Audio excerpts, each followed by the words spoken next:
I really want to thank the team from Cushman and Wakefield for coming here because obviously they're very busy people. There's a big New York City real estate market they have to take care of.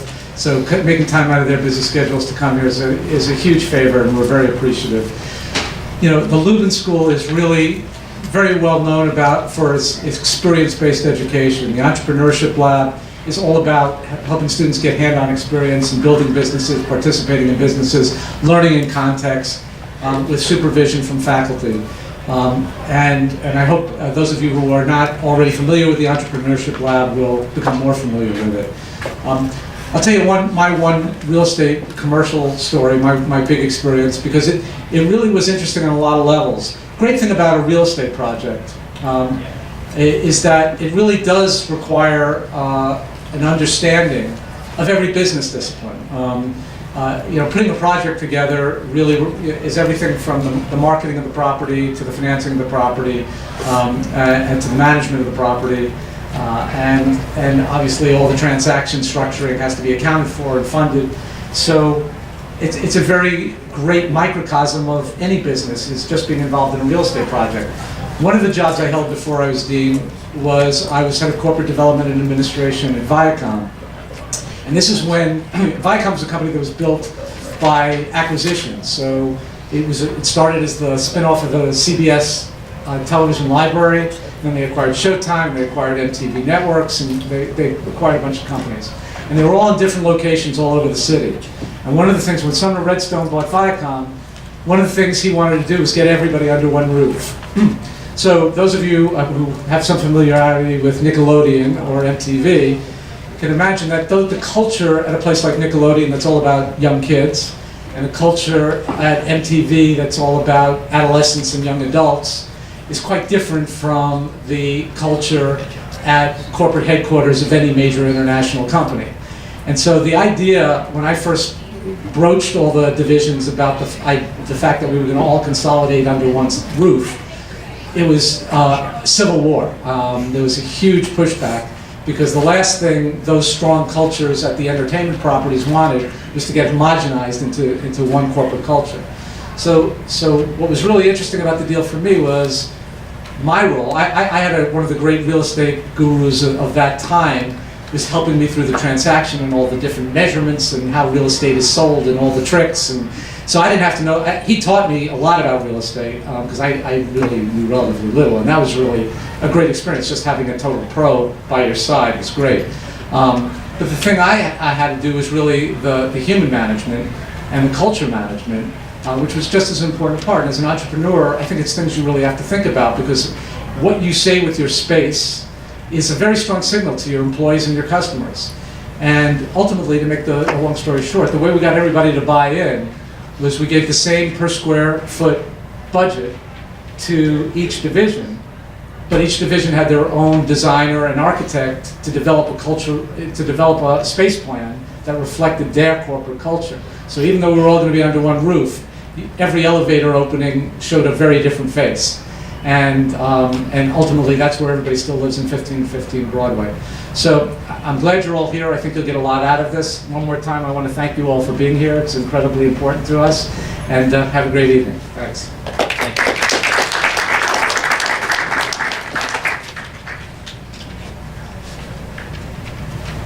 Thanks, Dean Braun. So good evening. Thank you all for joining us, and welcome to PACE. I'd like to extend a special welcome to Professor Esposito and his Business and Society class that's joining us. I'm Bruce Bachenheimer. I'm a clinical professor of management. I'm a full-time professor here at PACE and the director of the Entrepreneurship Lab, who's arranging the event. The Entrepreneurship Lab is a collaborative workspace designed to bring together students from PACE's 6 schools and colleges in order to pursue cross-disciplinary problem-solving, experiential learning, and to develop an entrepreneurial mindset. The facility is located just across the plaza at 163 William Street on the 3rd floor. And if you'd like to see some information, please just go to pace.edu/elab, E-L-A-B. Just 2 of the upcoming events. We have a month from tonight, we have a fireside chat with the co-founder and chairman of Hire One. All your PACE student ID cards, the debit cards, were started by 3 undergraduates at Yale a few years ago, and now they're serving 5.5 million students. And the one of those 3 founders, Miles, is going to come and speak here on March 21st.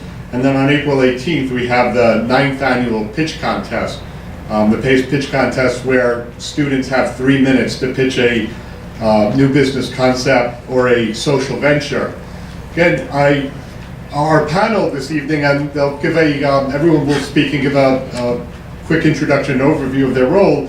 But from Cushman and Wakefield, we have Mitchell Barnett, Vice Chairman, Ashling Ganes, a Project Manager, Bill Lee, Associate Director, Kenneth McCarthy, the Chief Economist, and Jonathan Serko, also a Vice Chairman. And then afterwards, at the end, we have 2 people from WeWork, a really, really interesting company, and we'll hear from Stella Templo, who's an executive officer there, and John Lewis, a finance manager. I obviously want to keep moving, especially after our brief fire exercise. But one thing I want to say, aside from thanking them for giving up their time, I just want to mention that from the very first call that I got, and we had 3 planning meetings, is their number one concern: what can we do to make this really interesting and valuable for students? So the whole time, it's you know, their focus was just how can we, you know, engage with students, add value to students, you know, make it interesting, and I really appreciate that focus, and I also appreciate that Cushman and Wakefield is sponsoring the food and drink for this evening. So an extra thank you for that as well.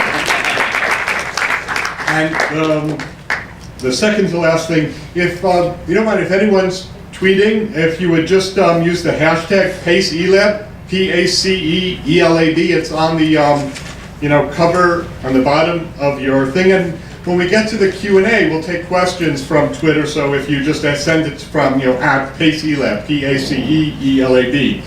And then the very last thing, just so I don't forget, if at the end of the night you would just leave your name tag at the front. We're practicing green recycling. So with that, let me turn it over to the 5 executives from Cushman and Wakefield.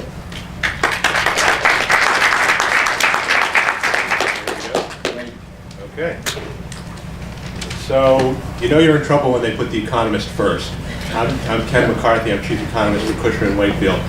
We got a lot of material here, and a lot of it is mine, and I'm not going to bore you with all of it. What I'm going to try and do is give you a sense of how we get to figuring out where the market is at any given point in time, where rents are. Because the bottom line is, for anyone who's leasing space, what you really want to know is how much am I going to pay. And what I try and do is figure that out. And there's a variety of ways we do that. So I'm just going to sort of put it all into context. In 1626, Manhattan was sold. There were a total of 270 European-born people living in the island of Manhattan at that time. It was sold for $24. About 3 months ago, a major technology firm leased 200,000 square feet in Midtown Manhattan and is paying an average of roughly $12 million per year for that space. So we've come a long way in the past 400 or so years that Manhattan has become developed. Just to close in a little bit more, this is employment in New York City since 1950. I think the key facts that we want to talk about here are that employment in New York prior to just the past year peaked in 1969. New York had a period from 1969 to roughly 2010 when we had first a significant decline. The city went bankrupt in the early 1970s. Between 1969 and 1976, New York City lost approximately 650,000 jobs. We have, over the past 40 years, been getting those jobs back. So it's been a long process. It's a diverse economy, and it's diversified even more.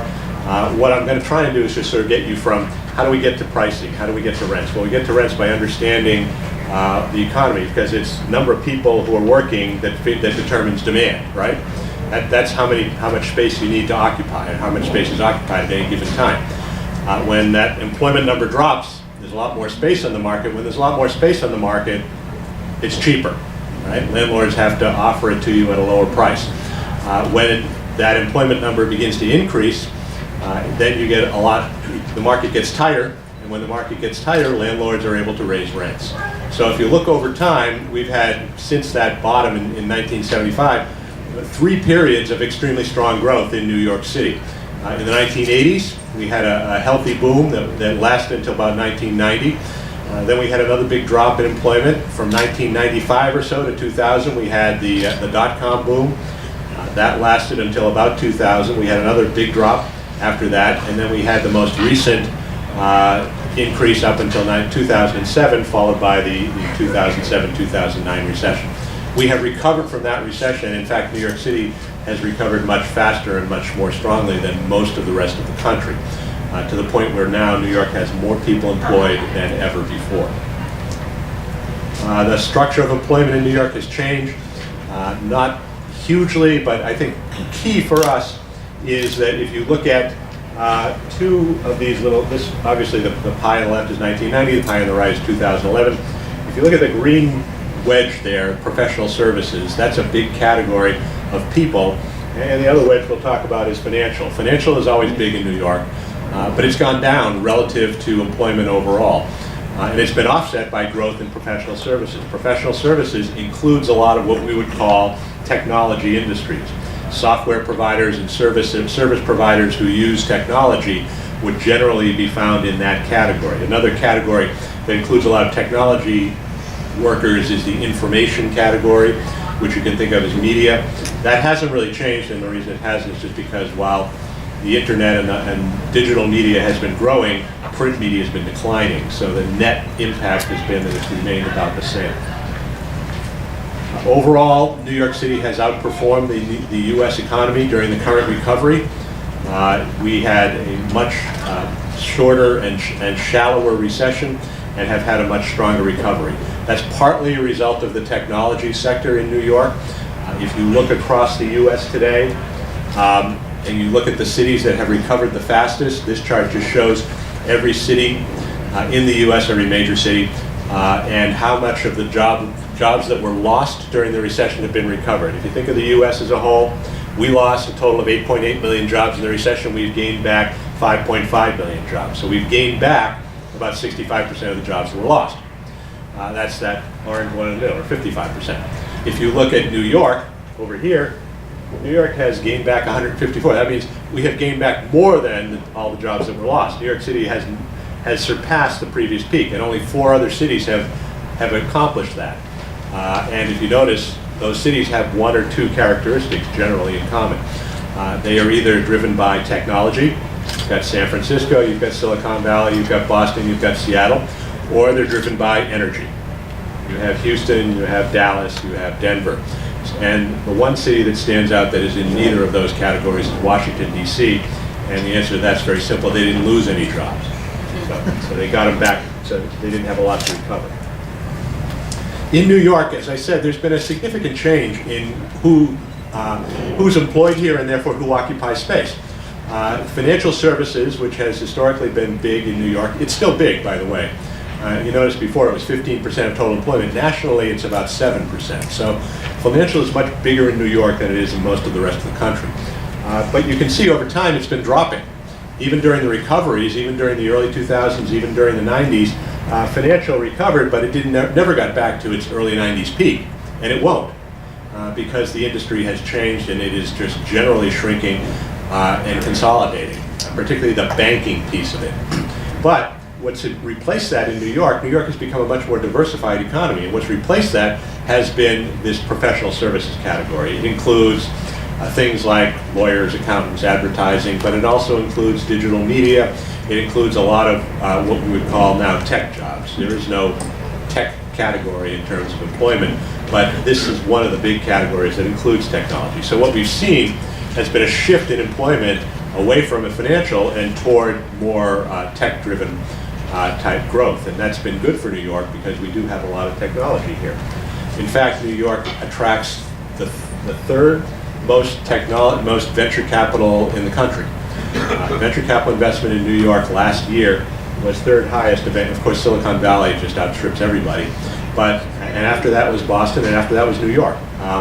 So that's been a significant shift. If you look over the past 5 years or so, New York is one of the few cities where venture capital investment has actually increased. This shows the change in venture capital investment from 2007 to 2012. And you notice there are only 2 cities where it's increased over that time period. Now, it's a bit of a rigged chart because 2007 was a peak year. So a lot of, you'd expect it to go down because on average everybody went down. But at the same time, New York has increased over that time. So that's a good story. It means that what we're seeing in New York is the emergence of a significant technology sector, and that's important for our real estate market.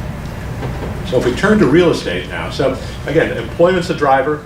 What we've seen is employment has grown more rapidly in this recovery, and one of the drivers of that has been the technology sector. That's the key takeaways from the first set of slides. If we turn to the real estate market, and we'll go through a lot of this fairly quickly, we track over almost 400 million square feet of office space in Manhattan. Manhattan is the largest office market in the country by far. The next 2 largest cities don't even add up to Manhattan. So it's one of the largest in the world. As I said, we have over almost 400 million square feet that we track. The average age of the buildings in Manhattan is about 75 years old. So it's a fairly old stock, especially in a lot of the areas where the technology companies like to locate. We divide Manhattan into 3 major markets. So we look at Manhattan overall, we divide it into what we call Midtown. Midtown is basically 59th Street down to 34th Street, river to river. And then we would have a second market called Midtown South. Midtown South is from 34th Street down to Canal Street. A lot of older buildings. The Midtown South market has an average building age of 95 years. So it's a lot of very old buildings, but funky, nice, big, the kinds of buildings that tech companies tend to like. And then we have downtown. Downtown, which is largely, financial center driven. As we know, we're right here. That is from Canal Street on south. If you take Midtown, it's the largest market in the country. If you take downtown by itself, it's the 3rd largest market in the country, the 4th largest. Midtown South would be the 5th largest. So even though it's the smallest market in New York, it's the 5th largest market in the nation. And when we talk about the market, we talk about 3 things basically. We talk about how many people are leasing space, how much space is being taken up, how much space is being leased by companies. We talk about vacancy. We talk about how much space is available on the market at any given time, because that influences what happens to rents. And of course, we talk about rents. And we talk about rents in 2 ways. And I'll get into that a little bit. We talk about rents in terms of what landlords are asking for the space, and then what people actually pay, which has nothing to do with what's asked. Well, it has a little bit, but it can change. It can be a lot different. And a lot of that depends on how the conditions in the market at any given time. So leasing, just to go back that for a second, this just shows leasing activity in Manhattan. In Manhattan, we lease about 6 million square feet a quarter. And if that's the red line or the blue line there across the bar. And the bars are what happened in each quarter. So that's the long-term average. You can see during the recession, it was very weak. And at the bottom of the recession, we were only leasing about 3 million square feet. These guys were very depressed at that time.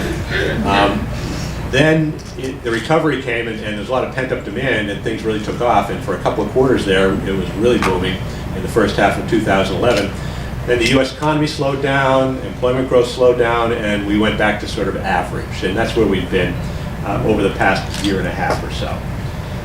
If we take a look at the relationship between employment and vacancy, as I said, so employment drives demand. The other thing, of course, that drives vacancy is how much space there is, right? If we add a lot of space to the market, then you have to have more employment, more jobs to occupy that space. So there are 2 things that determine what the vacancy rate is, right? The numerator is the number of people employed, the total occupancy. The denominator is the amount of space on the market, the amount of space we have in the market. Well, the amount of space in Manhattan hasn't changed in 20 years. In 1990, we had about 392 million square feet of office space in Manhattan. Today, we have about 392 million square feet of office space. Obviously, it's changed, right? There's been some new construction, but there's also been some destruction.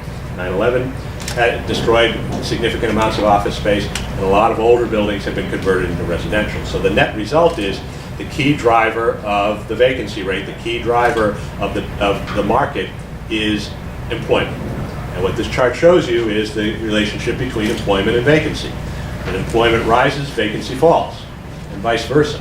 It's a perfect, almost a perfect relationship.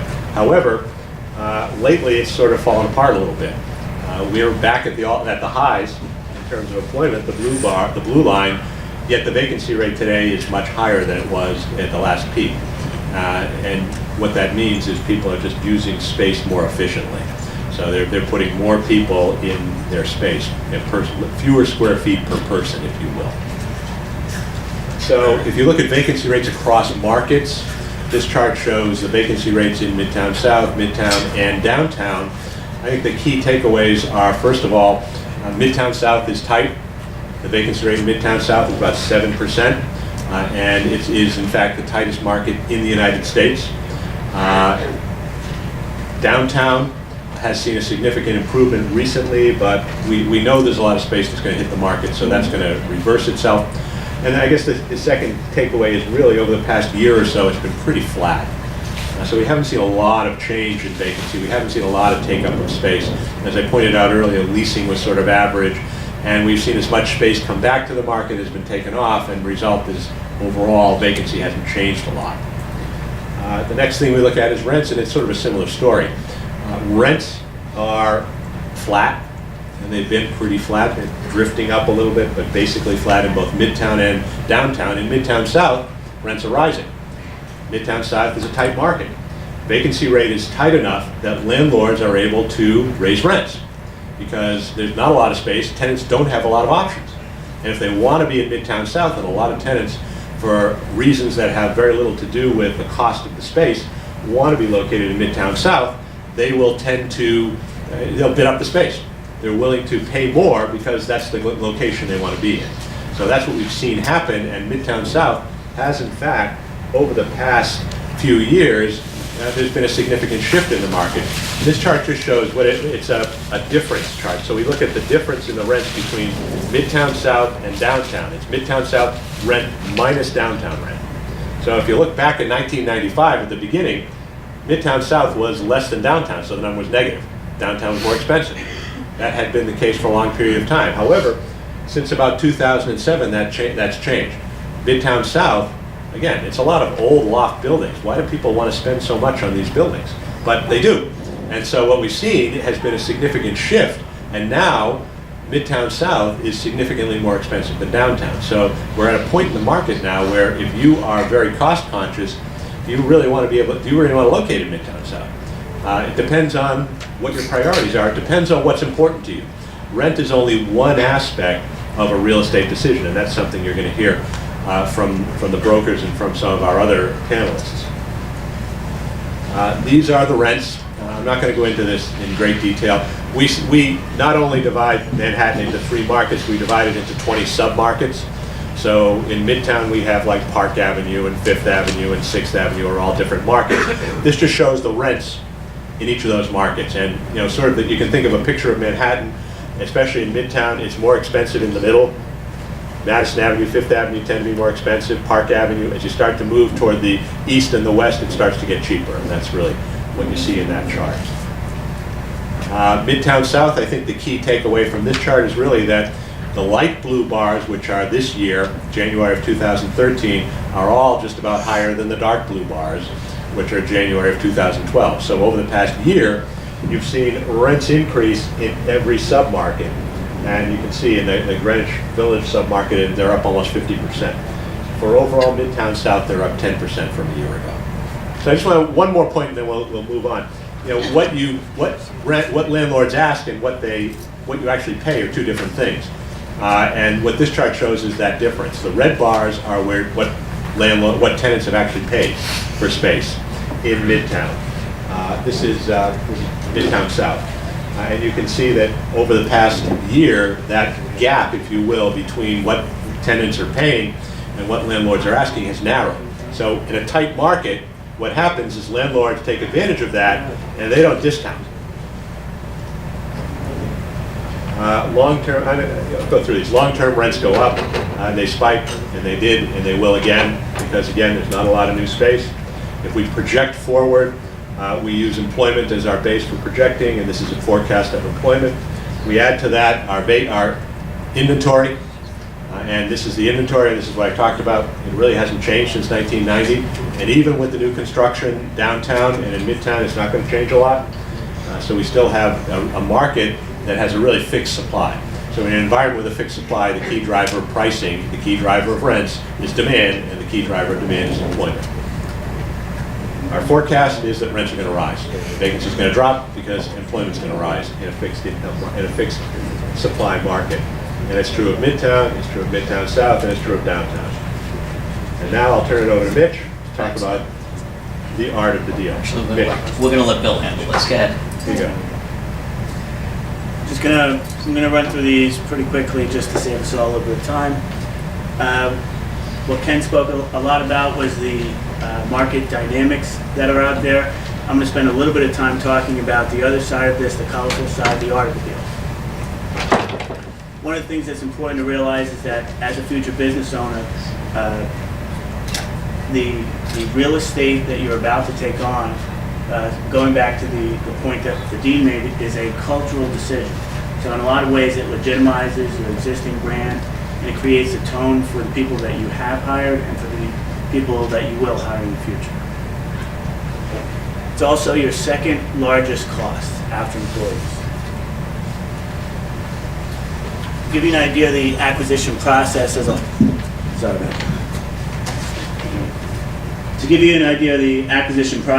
whole, one of the things to keep in mind is that there's a number of consistent stages that come up throughout the deal. Coming up first with the strategy, keeping your bottom line in mind, identifying your requirements and your wish list, finding office solutions that meet these requirements, even those that are hidden, like shadow space that only a broker would know about, negotiating the best terms by leveraging your industry relationships and helping you build out the space to your specific needs. So as you see, most of those are handled 1 and 2, then you go out into the market 3 and 4, and then ultimately it'll be about build out at 5. Why negotiate at all? That's a question that comes up a lot. It obviously is relevant because there are consistent pitfalls that a lot of people aren't going to recognize going into the situation. And one of the things that we obviously help out a lot with is helping to navigate those consistent pitfalls that do come up throughout the process. As a new entrepreneur, as a new business owner, one of the things that you're going to see a lot of is as you go through this process, as you grow, there's going to be some consistent ways in which you grow. We identify them as 4 different stages. So you have the co-working or the shared environment, you have the first office, the thriving, which is kind of a mid-market, mid-cap company, and then you have an established brand and a true global presence. So that kind of gives you a sense of what they would look like as you go. Now, what we also did is we came up with kind of a pricing model, so you have a good understanding of what that would look like as you go. You'll notice that the key working, let me just catch this up here. So the co-working and shared environment is a lot of what people coming out of a university are going to be dealing with consistently. So that's going to be a situation where you're sharing a desk, where you and a couple others have come together as a group and decided to take on a position at a shared co-working location. So that's typically going to be between $400, $8,000 per month to kind of sustain yourself and your new brand. Next we have the first office. what you'll notice is the monthly costs here overlap with our previous slide, just slightly. So this is a perfect example of, as a advisor, how we're actually going to be able to help you understand why you would move from that first co-working location into a first office, or eventually into obviously what will be a much more important decision at the mid-cap or the global brand stages. So there's many different factors that come in. These are the numbers for a thriving mid-cap fund. You'll notice here that there's a type of lease which runs from 3 to 10 years. Typically at this stage, almost all companies will be 5 to 10 years. And then as a global brand, there will be very consistent processes that a global brand will go through in order to grow and in order to expand into emerging markets. At this point, what I'd like to do is have our folks from WeWork, which is actually it would go back to that first stage, the co-working and shared environment, to kind of give a perspective of what it would mean to be in this kind of cultural environment. Bill described what a co-working space was. The very general idea is that real estate's very difficult for a small company. Most landlords don't want to entertain lease terms any shorter than 3 years. They don't want to entertain space requirements any less than, it's these guys 100,000 feet, but there's not a broker in town that'll do a lease maybe under 2,000 feet. Yes. It's also difficult for you. You'd have to put up a security deposit that's maybe 6 months or a year's worth of rent. You'd have to build out space that might cost $40, $50 a foot. And then you'd also have to have that long-term obligation. So we're part of, I'd say, an emerging industry that's providing space to small companies like the ones you guys might start when you graduate to make not only the real estate process much simpler, but also every aspect of starting a business. We think there's other services that can be provided that all small businesses need across every sector that make starting a business simple, and we'll encourage you guys to do so. So we all know that startups are becoming much more common. It's becoming easier to start a business, largely due to technological advancement and new industries that are originating out of that. But I think our generation is generally just more interested in working for ourselves. And the data really doesn't lie. You see far more companies today sized 1 to 19 than ever before. And actually companies sized 500 and greater, the amount of headcount in those companies has shrunk since 2001. So we want to make it less isolating and simpler to start a business. So we've created space, we've created community, and we provide amenities and services to make that transition simple. We've been at this for 3 years, and we've established 10 locations, 7 of which are open and are fully occupied, so that's a good indicator for us that the demand is pretty substantial. There's a lot of people that are looking for this kind of product. Our total portfolio is 450,000 square feet. The average company might take up 200, maybe 500 square feet, so the amount of companies in our spaces is somewhere in the 1,000 to 1,500 range. Those are our locations. We're primarily in New York, but also in other entrepreneurial markets like San Francisco and Los Angeles, and looking for new locations every day. We really believe in the concept. We think that people everywhere want to start businesses, want to be empowered to do so, so we're looking in every market that you can think of where people are trying to do that. You kind of need to see it, I think, to understand what it really is. So we provided some visuals. It's not your typical accounting office or legal office. It's very fresh, creative, exciting, meant to inspire people to do better work, to work longer hours, to enjoy their work, and to do what they love. And you saw that on the cover of our presentation. We want to encourage people to do that and try to design the space as places that you'll want to spend time. Another angle of the same thing, one other point I'll make is community is really important. Our company was started by two folks who were in the process of starting separate businesses and found it very isolating. Just the process of working together seemed to get better work out of each of them. So we create a lot of collaborative spaces within our buildings. This is a good example. A little bit hard to see, but at the front, the main things you're looking at where the color is, those are all shared spaces. There's a kitchen, there's a screening room, there's large conference rooms. There's places where you can interact with other people from your floor, and then in back there's private offices, because it's important to have private space to get work done, to have private calls, to leave your computer, to have storage. But people do want to interact, not just with people from their company, but with other people. And where there's ideas colliding, exciting things tend to happen.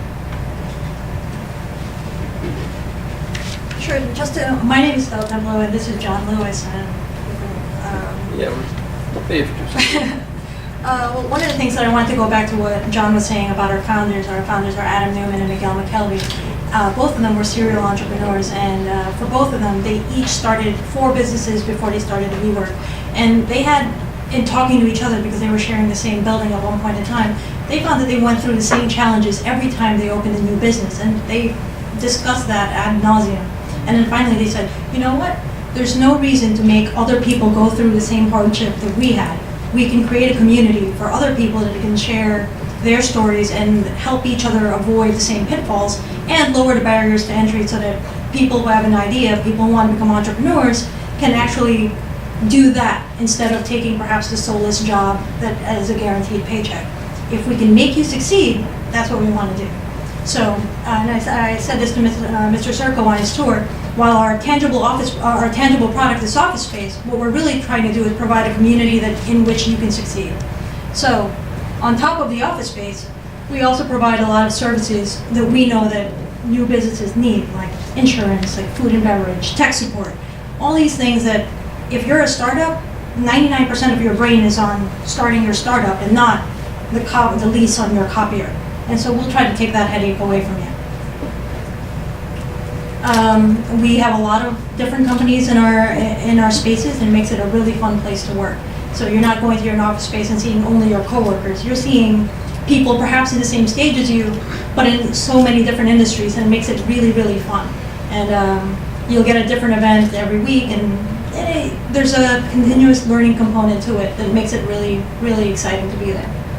And these are a few, some you might recognize. I was really shocked that Peter Rabbit Organics was in our building because I buy a lot of Peter Rabbit Organics for my little baby nephews and nieces. I was like, what? No, you should come here and bring me things. And because our founders weren't here, we included this message from them, which is basically more about what it is that we believe. We're really not just trying to sell office space.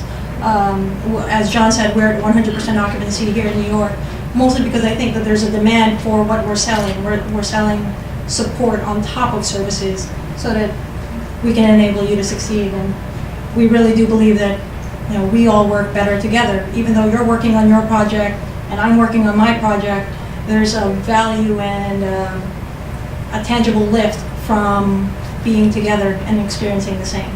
Lastly, I wanted to say thank you to the Lubin School of Business and Cushman and Wakefield for having us here. Thank you so much.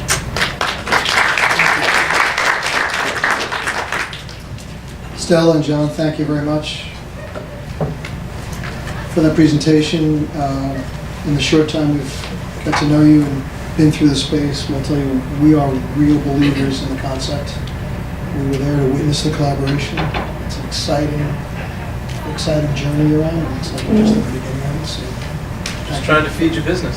thank you. Well, that's a great segue into our next part of our discussion, which is about the pitfalls and just discussing about the deal-making side of the real estate. And just by a show of hands, how many people have had the experience of just a residential lease where they've had their own apartment? How many people have had an experience with a commercial lease? So there's a few. So I think between those two sides, you've had some contact with real estate, and that'll probably be the beginning of it. And if you know, at this point, some of the things you looked at when you were looking at your lease are some of the things that we'll talk about up here this evening. one of the important factors, once you come out of the WeWork type of environment, or you decide to go out on your own and strike up a business, there are a lot of things to think about aside from the basics of just finding a location and looking at the basic rent. There's information that you need to look at regarding the lease term, regarding the amount of space you're supposed to be taking, regarding the overall plan, how long, what is your business plan, how does that line up with your real estate needs. There are a tremendous number of hidden costs and pitfalls that a professional can help you work your way through. The right arrow.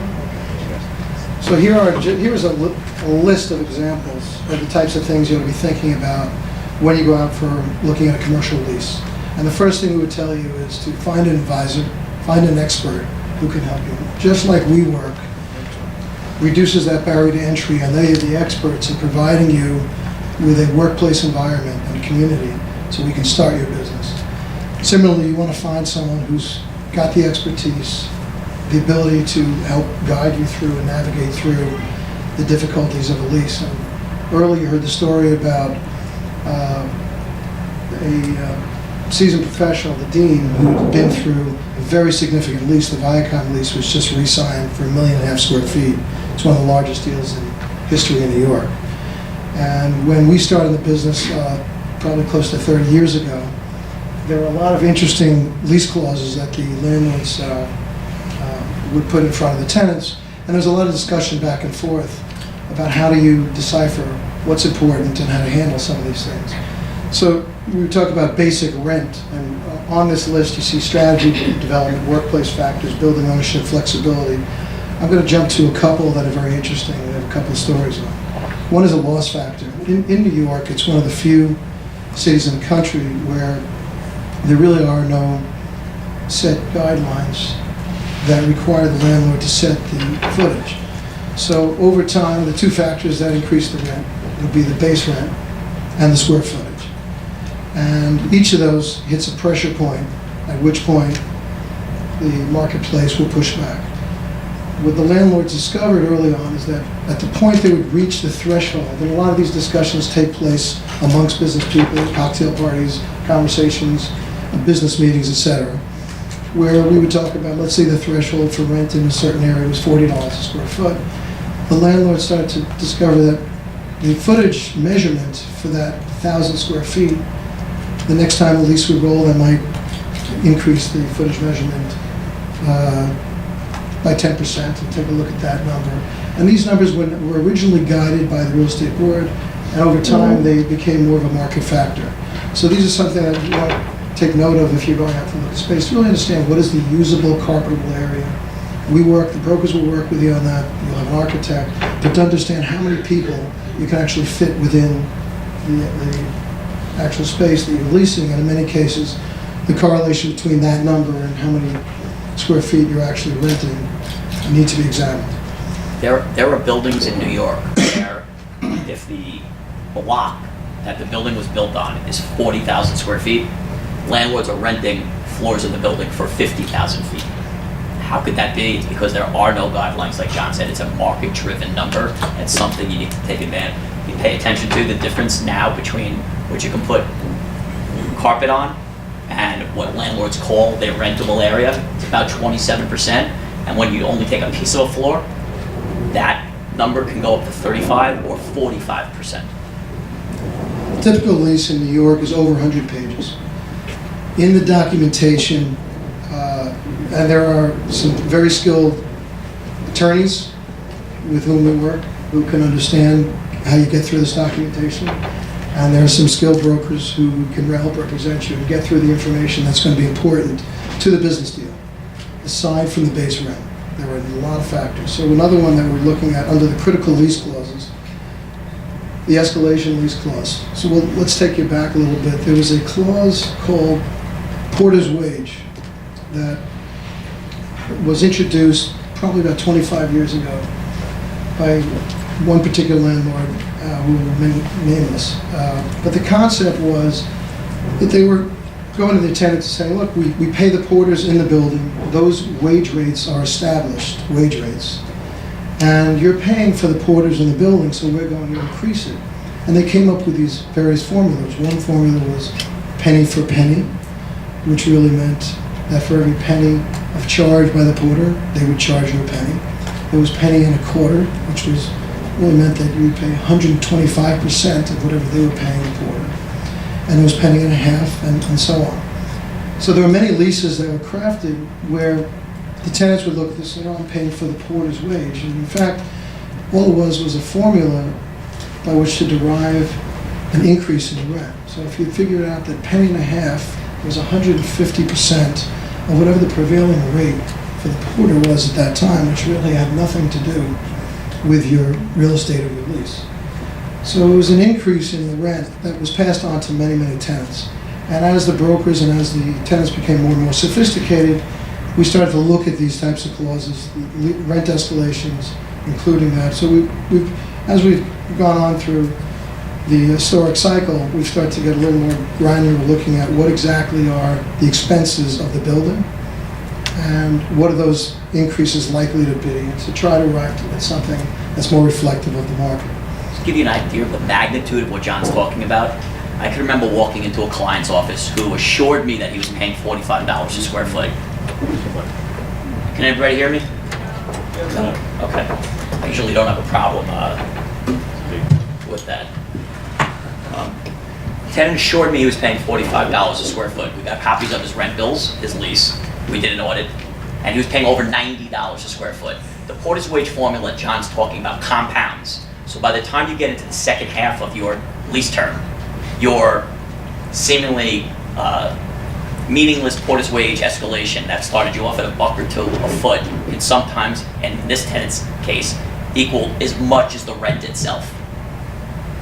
So there's a reason to pay attention to things other than the rent in these leases. I'm going to jump to the next list. So again, the lease process is complicated. It's over 100 pages of documentation. That's fine print. And the role of a good broker is to go through this process with you, starting from the inception where you're out there, you're looking at space. But really what you're looking for in a professional is like any professional: their integrity, their knowledge, their ability to navigate through the ins and outs of the leases, and their ability to negotiate through these issues. Another good example would be the air conditioning. We've seen swings of between $1 and $5 a square foot on the rental rate, on the impact, electric, real estate taxes, making sure that you're protected. So if you're in there and you're an entrepreneur thinking, well, I'll take a short-term lease, but what happens if I continue to do well and grow? You'll make sure that you have options, you protect yourself on the longer term. That you have the rights if things, maybe they either don't go well, or you are expanding, you want to relieve yourself of your current space and move to a larger space, that you have rights to do that in your sublease and assignment.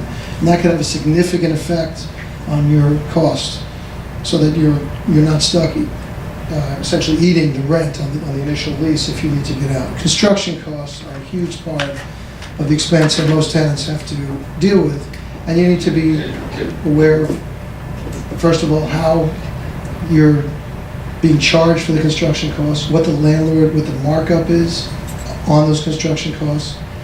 How are you going to enforce the guidelines? So if in the case where you come along and you say, well, I want the landlord to build it, how are you going to enforce that the landlord does build? So there are a lot of complicating factors and a lot of details around that. And again, that's where you would rely on the expertise of an advisor to help you through that process. Just another quick story, John. One of the bullet points I think before was one of the things you need to have in your lease is the right to audit a landlord's bills. Quick example of how significant this can be is we had a client on the Upper West Side, involved in the publishing and music industry, over 100,000 square foot tenant. Went in, did an audit of their bills, and their electric bills were just out of whack. And they weren't paying attention to them because they got billed separately for them. It's a very complicated bill that comes from Con Ed. We looked at it, make a very long story short, because the statute of limitations was 7 years. We went back 7 years, we recovered $5.5 million for the tenant. just in electric costs alone. Now, obviously, that's for a 100,000 square foot tenant or more, but it applies to a 5 or 10,000 square foot tenant as well. Landlords are very nice, welcome you to their buildings, but they like to charge as well. Our job is to protect you. So an example I was mentioning before, that one of those pitfalls, we focus a little bit more on this slide, is looking at the difference between sublease and lease scenarios and understanding what those various pitfalls, as Mitch mentioned, means. There are opportunities and pros in the sublease. The opportunities secure short-term space. So a lot of startup companies would like to look at a sublease because the sublease is usually discounted to the market. The space is usually built and furnished, so you don't have to deal with those issues around trying to manage through the construction. As opposed to a direct lease, the limitations there could be the length of term. There's no direct relationship with the landlord. That became very important in 07, 08, back in 2000 as well. If a landlord lost control of the property and you didn't have protection, you were at risk that the new owner would come in and could actually terminate your lease. Some of the benefits of a longer term lease would be the ability to build space as you need it, as you require it. The ability to kind of customize the space and the ability to go longer term. Some of the legal considerations, what the landlords will be looking at, the good guy clause is an example. How do you secure the lease? How does a tenant secure themselves? And they're looking to make sure that you're going to perform as a tenant. And one of the things we want to make sure is that you don't liable yourself, so that in the sense of when you go out there and you're posting your credit, is that you make sure that you have a reasonable amount, you understand what the market is at the time for the amount of security that's being posted to the landlord. One of the, some interesting examples around where we're representing a law firm, and they had a very significant amount of equity in the firm. And this landlord that we were dealing with was accustomed to taking a very significant amount of security. And in that case, they were willing to take a lesser security with a good guy clause. And the reason being that the space was built so that their liability was limited. And the good guy clause stated that that tenant could not hold over. So to the extent the tenant would hold over the space, they would be liable. So as long as they vacated, the landlord knew he'd get his space back. The tenant was okay with that. And that's one type of compromise you can see around these types of clauses. So just in summary, there's a lot of nuances, there's a lot of detail. We could go on for hours. It's our passion. We love talking about it. We love negotiating on behalf of our clients with it. But just to keep in mind that you should consult with someone who's got the expertise and the ability to help you if you should decide to go out and strike out on your own and go begin a new business prospect. With that, we'll turn it over to Ashling Ganes, and she's going to talk about the nuts and bolts and the floor plans and so on. All right, so once you've moved out of the WeWork space and you've gotten one of these great guys to help you find a space, there's a lot you have to consider. First, you have to look at your company, how much space you think you need, how intense of either IT, HVAC, depending on the type of company, and then it's really bringing on your architect and engineer. They're going to help you find the right space for you, do test fits, how many desks do you need, conference rooms, any of the different things that we're seeing these days, especially with startups, there's a lot of IT infrastructure. And then with things like Hurricane Sandy happening, a lot of people want their own backup generators if they are IT heavy. So you have to find a building that works for you, and you have to know what you want. The next biggest thing is then working into the construction phase. If you're making a space specialty to your company, you have to figure out your brand, how you want it to look, and really work with an architect to make that happen. There are a lot of things that you probably don't think about in that process. This is a schedule for about a 10,000 square foot space. It's from start to finish with the guys helping you find a space. It's almost about a year until you can get in. You're looking at anywhere from 8 to 10 weeks of just construction. That's after waiting 6 weeks for your permits from DOB. After the 4 to 8 weeks for the architect to do all the drawings. So it's not necessarily a quick process to get a unique space just for you. And that has to play into kind of your thought of when you're starting this business, when you're moving in, where you're going to be until then, and then finally moving. The DOB right now, in terms of permitting, not the easiest thing in the world. So you do need things like co-consultants and all kinds of other consultants to help you get through that process. And unfortunately, it's not cheap. So this is again for 10,000 square feet, kind of a more IT heavy space. You don't necessarily need to put in all the consultants. Just to give you an idea per square foot, the cost that could be. Structural engineers aren't necessarily needed if you don't have something super heavy going in. Depends on the building. IT consultants, if you're not IT heavy, you may not need them if you just need internet and basic stuff in your office space.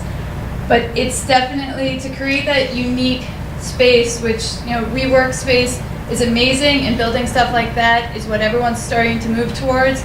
I literally just put in a Wii gaming system in for a major client. They needed to have a gaming room.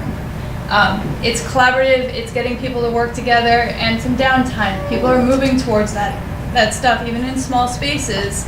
So you really have to kind of think of what you want, what you need, and then be able to find a space to get you there, and then of course have the capital to back it to build it. So, back over, Thanks. Which button are you pushing? the right arrow. Okay. Thank you. Thanks, Ashling.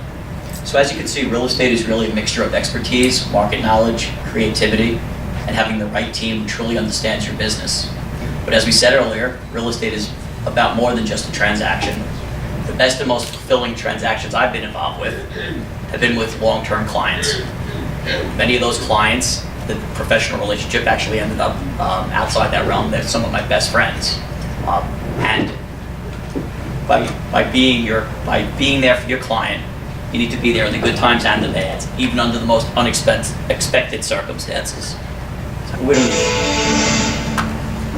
Breaking news, extraordinary pictures of a Con Ed plant explosion. This has happened on the lower east of Manhattan in New York on the 14th and FDR cross street there. You can see a dramatic picture of a transformer exploding. So you may be asking why I showed you the video, besides how cool it is to see things blow up. It's to reinforce that as a business owner, even when you've done everything right, expect the unexpected. In New York City alone, Hurricane Sandy affected over 41 buildings with over 26 million square feet, nearly all of them in downtown Brooklyn and Staten Island. The average downtime for these businesses was about 2.5 months, with many still displaced. When unforeseen events affect your business, getting back up and running as fast as possible should be among your top priorities. By establishing a long-term relationship with a real estate professional, you'll have a partner willing to move heaven and earth on your behalf, even if there are no immediate fees involved. The day the hurricane hit, C&W professionals established a war room in our Midtown headquarters to coordinate information and to make sure our customers had the most accurate and up-to-date information possible. For those directly impacted, we provided a dedicated resource to make sure we found the best available space options. The stories you've read about many displaced companies operating out of a Starbucks were on our clients. So, what's the key to success in business? Regardless, from our perspective, regardless of what business you're in, investing your time and effort into your business relationships is the best thing you can do for your career. Put your clients first, do your very best work no matter what it takes, and start or work for a company that supports you in doing that. Make sure that old-fashioned values like honesty, integrity, and trust become both your and your company's mantra instead of just words on a piece of paper. And remember, the business world is like a mirror. How you treat others is a direct reflection of you and your firm. So that concludes our presentation. I'd like to take this opportunity on behalf of my associates and I at Cushman and Wakefield to thank Dean Braun, Professor Bruce, our friends at WeWork, and all of you for coming. My colleagues will be, and I will be around afterwards for a little networking, and we'll be the old guys with the suits on. And we have a